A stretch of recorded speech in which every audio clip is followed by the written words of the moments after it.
जब हम पानी नहीं दे रहे, 80% पानी पाकिस्तान का हम रोक रहे हैं, ये कहकर के पानी और खून नहीं बहेगा, आप क्रिकेट मैच खेलेंगे। मैडम, मेरा जमीर तो गवारा नहीं करता कि मैं उस मैच को देखूंगा। आईसीसी के चेयरमैन को अगर आप कह देंगे कि ये इंडिया पाकिस्तान मैच नहीं हो सकता तो नहीं होगा, ये हमारे ऑपरेशन सिंदूर की कामयाबी होगी सर। क्या इस हुकूमत में इतनी हिम्मत है कि उन 25 मरने वालों को फोन करके कहे कि देखो हमने ऑपरेशन सिंदूर में बदला ले लिया, अब तुम पाकिस्तान का मैच देखो। मोदी सरकार हर दिन ये कहती है कि पाकिस्तान हमारा सबसे बड़ा दुश्मन है। सरकार बार बार ये लाइन दोहराती है कि टॉक्स और टेरर साथ नहीं चल सकते। टेरर और टॉक एक साथ नहीं हो सकते। टेरर और ट्रेड एक साथ नहीं चल सकते, और पानी और खून भी एक साथ नहीं बह सकता। यानी पाकिस्तान के साथ किसी भी तरह का कल्चरल टाई, किसी भी तरह का ट्रेड लिंक या किसी भी तरह का पार्टनरशिप, सबको देशद्रोह बताया जाता है। हाल ही में जब दिलजीत सिंह दोसांझ की फिल्म सरदार जी 3 में एक पाकिस्तानी एक्ट्रेस नजर आई थी, तो पूरे सिस्टम ने उस फिल्म को रोक दिया था। फिल्म इंडस्ट्री के बॉडीज ने कहा कि यह एक्ट एंटी नेशनल है। यहां तक कि लेटर्स लिखकर यह डिमांड की गई थी कि दिलजीत का पासपोर्ट कैंसिल कर देना चाहिए और उसकी सिटीजनशिप भी छीन लेनी चाहिए। कारण यह बताया गया कि पहलगाम अटैक में इनोसेंट लोग मारे गए थे और ऐसे समय पर पाकिस्तान से जुड़ाव शहीदों का अपमान है। Why do people in Bollywood have to act with Pakistanis? In a country of 1.4 billion people, you can't find a single Indian to act with. You have to act with the Pakistani and then you have to defend it. As a result, all the big Bollywood groups are now coming together and saying that all Pakistanis should be banned, this film should be banned, and any production in India, and I support it completely, any film, television, OTT production in India with any iota of Pakistani involvement should be banned. लेकिन इसी समय सरकार ने खुद Asia cup में पाकिस्तान के साथ cricket खेलने की इजाजत दे दी है। एशिया कप में पाकिस्तान से क्रिकेट खेलने को सरकार ने हरी झंडी दे दी है। एशिया कप में 14 सितंबर को पाकिस्तान से मैच होगा। इसे लेकर खेल मंत्रालय की तरफ से सफाई दी गई है। ये वही पाकिस्तान है जिसके खिलाफ ऑपरेशन सिंदूर चल रहा है और प्राइम मिनिस्टर मोदी ने खुद कहा है कि ऑपरेशन सिंदूर अभी रुका है, खत्म नहीं हुआ है। हमने पाकिस्तान के आतंकी और सैन्य ठिकानों पर अपनी जवाबी कार्रवाई को अभी सिर्फ स्थगित किया है। आने वाले दिनों में हम पाकिस्तान के हर कदम को इस कसौटी पर मापेंगे कि वो क्या रवैया अपनाता है। मतलब सरकार खुद मान रही है कि लड़ाई अभी पूरी नहीं हुई है और खतरा अब भी बरकरार है। तो असली सवाल उठता है, अगर पाकिस्तान दुश्मन है तो आर्ट और फिल्म्स पर बैन और क्रिकेट पर ग्रीन सिग्नल क्यों है? अगर एक गायक और एक्टर पाकिस्तान से जुड़ता है तो वो गद्दार है, लेकिन अगर क्रिकेट मैच होता है तो वो देशभक्ति कैसे बन जाती है? और अगर टॉक्स और ट्रेड बंद हैं तो फिर स्पोर्ट्स में हैंडशेक कैसे अलाउड है? हिपोक्रेसी की भी सीमा होती है। ऑपरेशन सिंदूर के नाम पर जनता से वोट्स लिए जाते हैं और उसी पाकिस्तान के साथ क्रिकेट खेलकर स्पॉन्सर्स और ब्रॉडकास्टर्स से करोड़ों रुपए कमाए जाते हैं। इस वीडियो में बात करेंगे सरकार की इसी हिपोक्रेसी की। वेलकम टू नो नॉनसेंस, मुद्दे की बात बिना बकवास।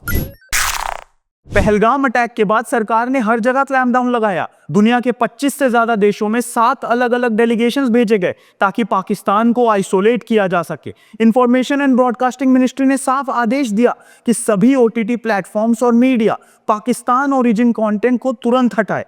रिजल्ट ये हुआ कि शोज, सॉन्ग्स और पॉडकास्ट तक जियो ब्लॉक कर दिए गए। Central board of film certification ने रूल बना दिया कि अगर किसी फिल्म या शो में पाकिस्तानी आर्टिस्ट है तो उसे इंडिया में रिलीज ही नहीं किया जाएगा। पाकिस्तानी सेलिब्रिटीज के सोशल मीडिया अकाउंट्स ब्लॉक कर दिए गए क्योंकि कहा गया कि वो आर्म्ड फोर्सेस के खिलाफ प्रोएक्टिव कंटेंट फैलाते हैं। यानी पूरी तरह मैसेज गया कि no talks, no trade, no culture, हर जगह टोटल बैन। लेकिन एशिया कप में क्रिकेट को एक्सेप्शन दे दिया गया। गवर्नमेंट ने बीसीसीआई को रोकने के बजाय फुल ग्रीन सिग्नल दे दिया। रिजल्ट ये हुआ कि इंडिया और पाकिस्तान का मैच यूएई में शेड्यूल्ड हो गया है। डोमेस्टिक ऑडियंस के लिए दिखाया गया कि जीरो टॉलरेंस पॉलिसी है, लेकिन ग्लोबल ब्रॉडकास्ट के लिए क्रिकेट को अलाउ कर दिया गया।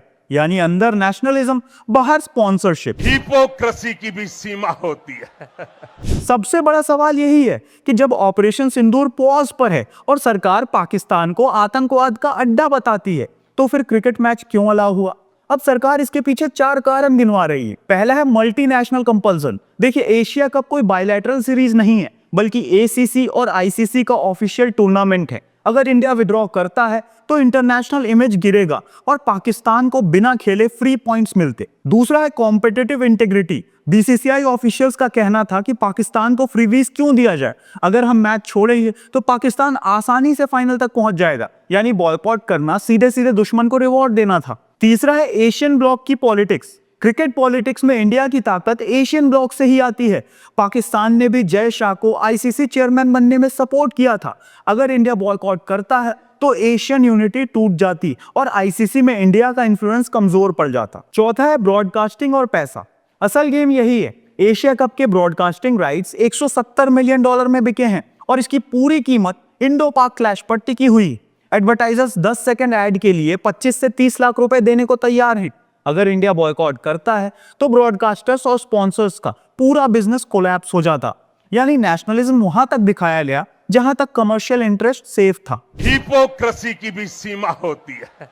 पार्लियामेंट में भी इस कॉन्ट्रडिक्शन पर सवाल उठे थे। जिन इंसानों को बैसारा की वादी में मारा गया था, क्या आपका जमीर इस बात की इजाजत देता है कि आप ट्रेड बंद कर दिए, पाकिस्तान का एयरक्राफ्ट हमारे एयर स्पेस में नहीं आ सकता, उनकी कश्ती हमारे पानी में नहीं आ सकती, ट्रेड खत्म हो चुका है डायरेक्ट इनडायरेक्टेड, आपका जमीर जिंदा क्यों नहीं है?